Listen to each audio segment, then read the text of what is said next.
का हर क्षण निर्णय का क्षण होता है। प्रत्येक पद पर दूसरे पद के विषय में कोई निर्णय करना ही पड़ता है और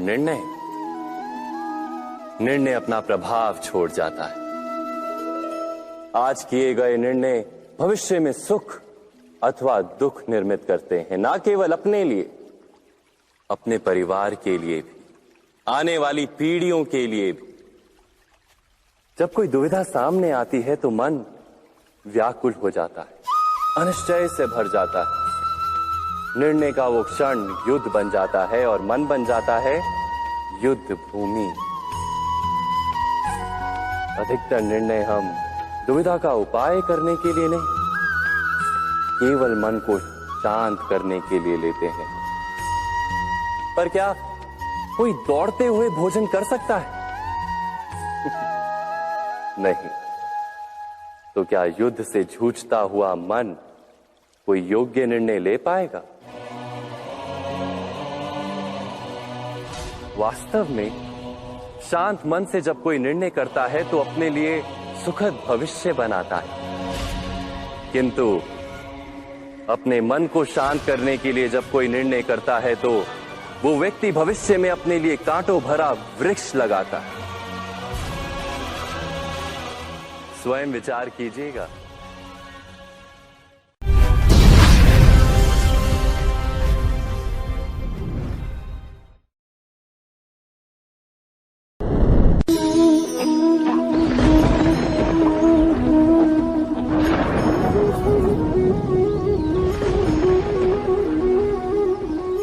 सपनों और पूर्वाभासों के आधार पर हम भविष्य के सुख दुख की कल्पना करते हैं।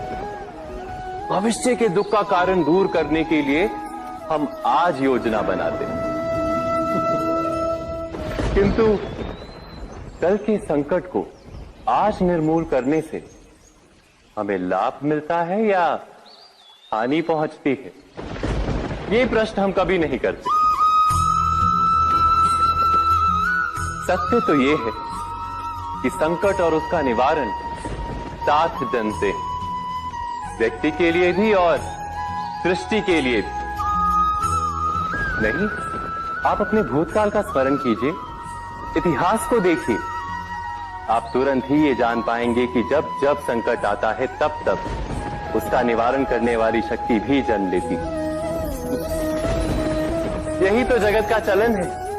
वस्तुतः संकट ही शक्ति के जन्म का कारण है। प्रत्येक व्यक्ति जब संकट से निकलता है तो एक पद आगे बढ़ा होता है, अधिक चमकता है, आत्मविश्वास से अधिक भरा होता है, न केवल अपने लिए अपितु विश्व के लिए भी।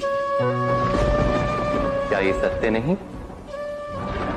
वास्तव में संकट का जन्म है एक अवसर का जन्म, अपने आप को बदलने का अवसर, अपने विचारों को ऊंचाई पर करने का अवसर, अपनी आत्मा को बलवान और ज्ञान मंडित बनाने का अवसर। जो ये कर पाता है उसे कोई संकट नहीं होता, किंतु जो ये नहीं कर पाता वो तो स्वयं एक संकट है विश्व के लिए। विचार कीजिए।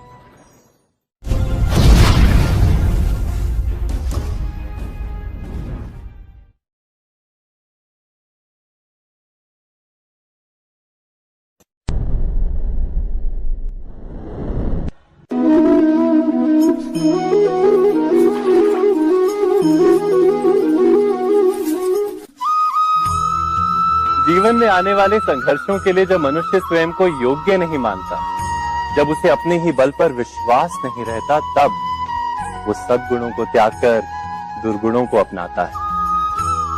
वस्तुतः मनुष्य के जीवन में दुर्जनता जन्म ही तब लेती है जब उसके अंतर में आत्मविश्वास नहीं होता। आत्मविश्वास ही अच्छाई को धारण करता है। ये आत्मविश्वास है क्या?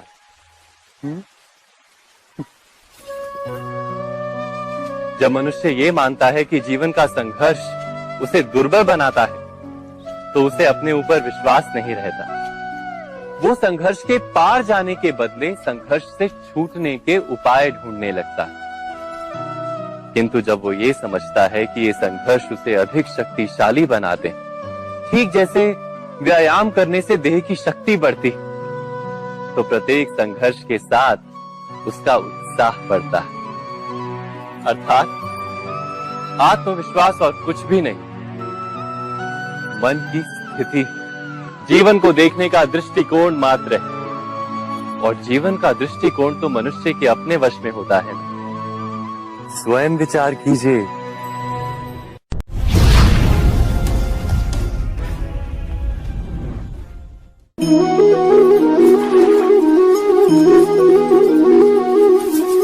पिता सदा ही अपने संतान के सुख की कामना करते, उनके भविष्य की चिंता करते रहते।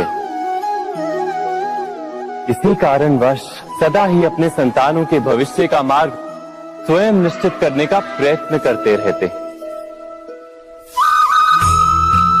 जिस मार्ग पर पिता स्वयं चला है, जिस मार्ग के कंकर पत्थर को स्वयं देखा है, मार्ग की छाया, मार्ग की धूप को स्वयं जाना है, उसी मार्ग पर उसका पुत्र भी चले, यही इच्छा रहती है हर पिता की। निसंदेह उत्तम भावना है ये, किंतु 3 प्रश्नों के ऊपर विचार करना हम भूल ही जाते हैं। कौन से प्रश्न? प्रथम प्रश्न, क्या समय के साथ प्रत्येक मार्ग बदल नहीं जाते? क्या समय सदा ही नई चुनौतियों को लेकर नहीं आता? तो फिर बीते हुए समय के अनुभव नई पीढ़ी को किस प्रकार लाभ दे सकते हैं? दूसरा प्रश्न, क्या प्रत्येक संतान अपने माता पिता की छवि होता है? हाँ, संतानों को संस्कार तो अवश्य माता पिता देते हैं, किंतु भीतर की क्षमता तो ईश्वर देते हैं। तो जिस मार्ग पर पिता को सफलता मिली है, विश्वास है कि उसी मार्ग पर उसकी संतानों को भी सफलता और सुख प्राप्त होगा। तीसरा प्रश्न, क्या जीवन के संघर्ष और चुनौतियां लाभकारी नहीं होती? क्या प्रत्येक नया प्रश्न एक नए उत्तर का द्वार नहीं खोलता? तो फिर संतानों को नए नए प्रश्नों, संघर्षों और चुनौतियों से दूर रखना, ये उनके लिए लाभ करना कहलाएगा या हानि पहुंचाना? अर्थात जिस प्रकार संतान के भविष्य का निर्माण करने के बदले उसके चरित्र का निर्माण करना श्रेष्ठ है, वैसे संतानों के जीवन का मार्ग निश्चित करने के बदले उन्हें नए संघर्षों के साथ जूझने के लिए मनोबल व ज्ञान देना अधिक लाभदायक नहीं होगा? स्वयं विचार कीजिए।